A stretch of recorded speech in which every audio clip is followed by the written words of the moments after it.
The younger man, the one who could make me feel alive again. It started as something innocent, just a flirtation, but soon it became more. He was everything Adam wasn't: impulsive, exciting, a little reckless. It was thrilling. He made me feel seen. He made me feel wanted. In a way Adam never did anymore. At first, I convinced myself it was harmless.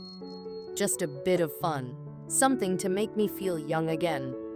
But deep down, I knew it wasn't fair, not to Adam, not to the life we had built together. Still, the more time I spent with him, the harder it was to pull away. His laughter, his energy, the way he looked at me like I was the only person in the world, it was intoxicating. Adam and I had drifted apart over the years. I don't know exactly when it happened. Maybe it was the endless focus on his business, or the way he seemed more in love with his investments than with me. Or maybe it was me, maybe I changed, grew tired of the perfect life he provided, tired of being just another piece of the puzzle in his meticulously crafted world. Whatever it was, it left a void, one that the younger man seemed all too eager to fill. Hey, I'm Adam. I'm not a man who wears his emotions out in the open. Life's about control. I built mine from the ground up: investments, properties, the right people in my circle, everything in its place. That's the way I like it. I'm not a simple man, and I don't fall into traps. Not easily, anyway. Diane used to be my world. When we met, there was this magnetic pull between us, like we couldn't get enough of each other. Her beauty was striking, the kind that turned heads wherever we went. But it wasn't just her looks. It was her wit, her charm, the way she could command a room with just a smile. I gave her everything: a life most people could only dream of. The sprawling house, the designer clothes, the fancy vacations. But somewhere along the way, it became clear that what we had wasn't as perfect as it seemed. The cracks didn't show up overnight, but they were there, subtle at first. She started working late, coming home at odd hours, her excuses vague and unconvincing. When I asked, she'd laugh it off, saying I worried too much. But I could see it in her eyes, that distant look, like she was miles away even when she was sitting right in front of me. Of all people, it was Carlos who first said something. We were out for drinks, and he made an offhand comment about Diane. Something about how she seemed to be enjoying her independence a little too much. I laughed it off at first. Carlos has always been the joker in our group, the one who never takes anything too seriously. But his words stuck with me. Carlos might joke, but he's also observant. He notices things others miss. And the more I thought about it, the more I started to see what he meant. Diane had changed. The late nights, the vague explanations, the way she seemed to avoid my questions, it all started to add up. I didn't say anything right away. I'm not the kind of man who jumps to conclusions. No, I like to sit back and watch, gather all the pieces before I make a move. It was a small charge, barely noticeable dinner at a high-end restaurant. But it wasn't the amount that caught my attention. It was the timing. Diane had told me she was meeting a friend for drinks that night. But 2 days later, there it was, a charge for a romantic dinner at a place we'd never been together. I didn't confront her. Not yet. I needed more information. Was this just a dinner with a friend, or was there something more to it? The curiosity gnawed at me, but I stayed patient. That's the thing about control. It's not about rushing into action. It's about making sure you have all the facts, that every piece fits perfectly into place before you make your move. I didn't think Adam would notice.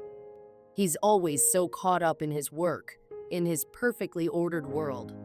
But something about that night must have tipped him off. The younger man, let's call him Jake, was everything I wasn't supposed to want. He was spontaneous, unpredictable, the kind of man who lived in the moment. With him, I didn't have to be perfect. I didn't have to fit into a mold. But being with Jake wasn't just about the thrill. It was about feeling alive again.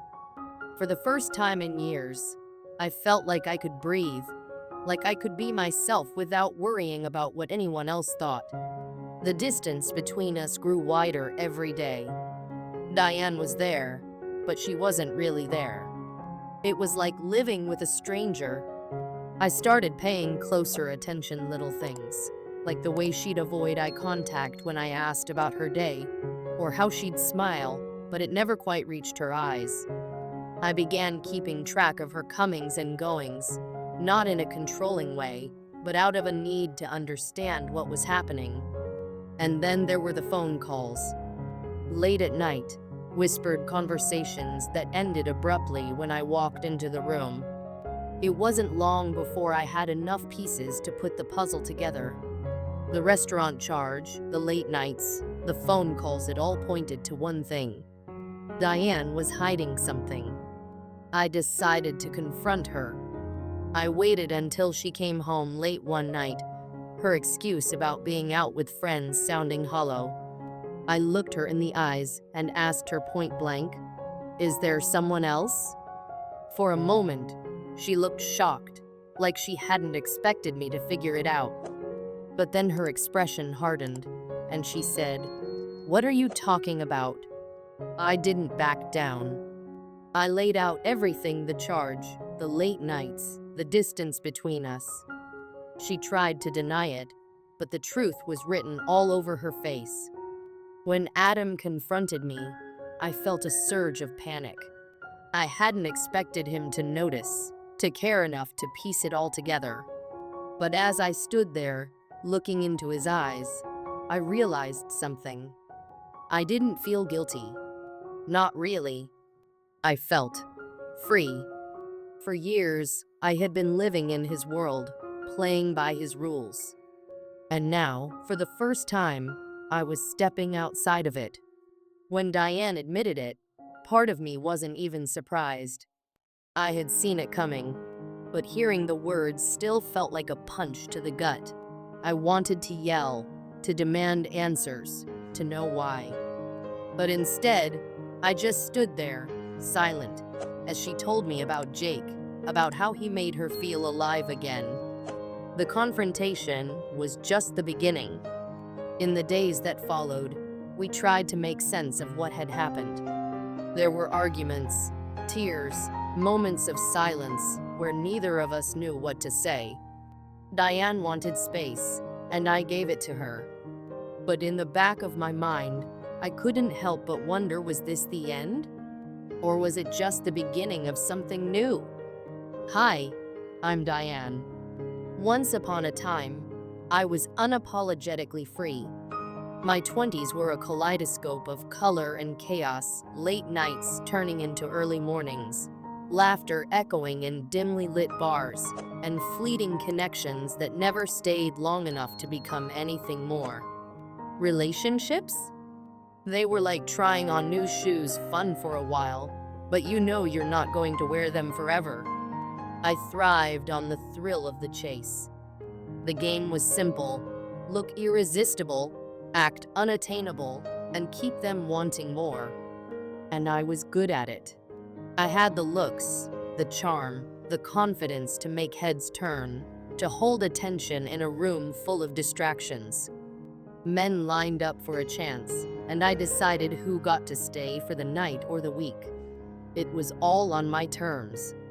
No commitments, no complications, no consequences. I thought I was invincible, but life, as it does, had other plans. Time doesn't slow down, no matter how much you pretend it will. Somewhere between the late night adventures and the early morning regrets, my 20s began to fade. I didn't notice at first, not really. But by the time I hit 30, the changes were undeniable. The same men who once looked at me like I was their entire world now barely glanced my way. They were chasing younger women, women who hadn't yet perfected the art of detachment, women who still believed in fairy tales. Suddenly, I wasn't the most interesting woman in the room anymore.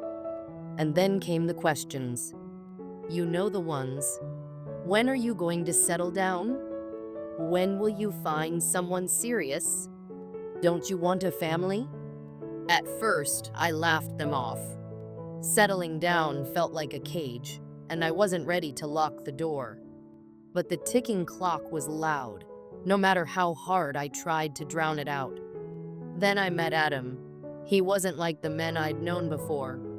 He wasn't young, wild, or full of swagger. Adam was calm, confident, and settled. He was older, successful, and most importantly, he represented stability. I wasn't looking for love, not really. I was looking for a way out of the endless cycle of chaos.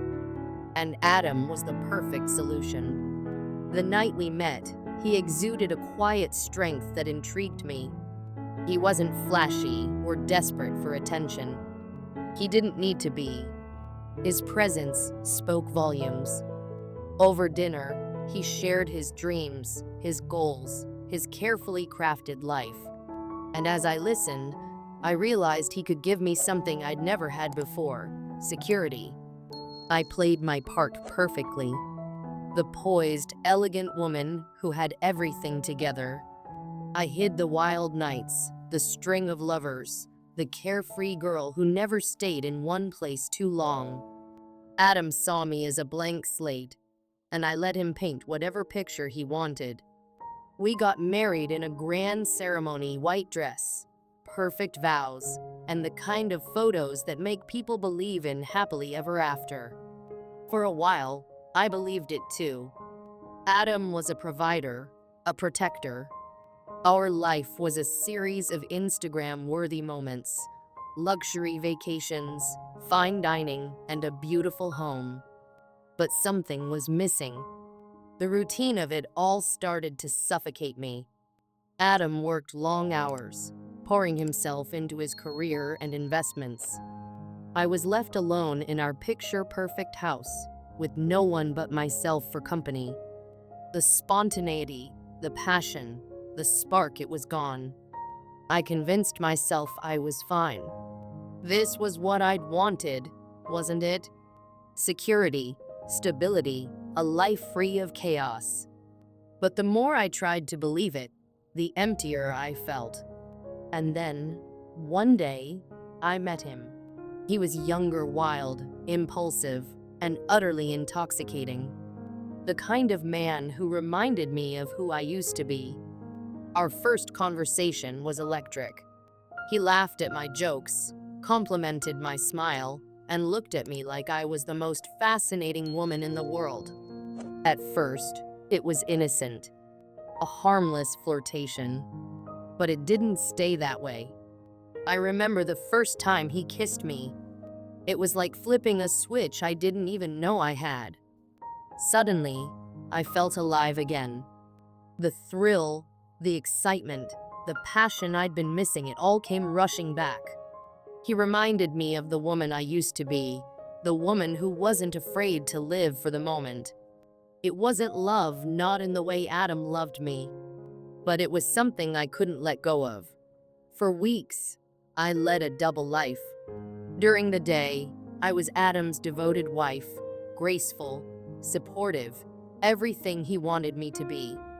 But at night, I became someone else. I met my lover in secret, stealing moments that felt like they belonged in someone else's story. I knew it couldn't last. Secrets have a way of unraveling, no matter how carefully you tried to keep them hidden. But I couldn't stop. I couldn't go back to the emptiness, to the suffocating routine of my life with Adam. One night, as I lay awake in bed, I stared at the ceiling and asked myself, what am I doing? I had everything I thought I wanted: a stable life, a successful husband, the kind of security I'd craved in my 20s. but it wasn't enough.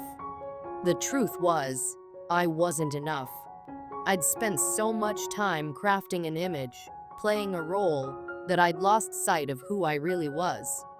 The carefree girl who lived for the moment, the poised woman who knew how to play the game. They were both masks. Underneath it all, I was just Diane, flawed, insecure, and desperate to feel something real. I wish I could say I found the answer, that I woke up one day and everything made sense. But life isn't that simple. Adam never found out, not really. He suspected, of course. There were nights when he looked at me like he wanted to ask where I'd been, who I'd been with, but he never did. Maybe he didn't want to know. As for my lover, he drifted away, as I knew he would. His attention turned elsewhere, to someone newer, younger, less complicated. And me? I'm still here, trapped between the life I chose and the life I gave up. I've learned that freedom isn't about being unbound. It's about knowing who you are and what you want. And for the first time in my life, I'm not sure I know either. So here I am, telling my story. Not because I have the answers, but because I don't. Maybe someone out there will understand what it's like to be caught between who you were and who you've become. Maybe they'll see a little of themselves in me. And maybe, just maybe, they'll find the courage to do what I couldn't. Face the truth and figure out what really matters before it's too late.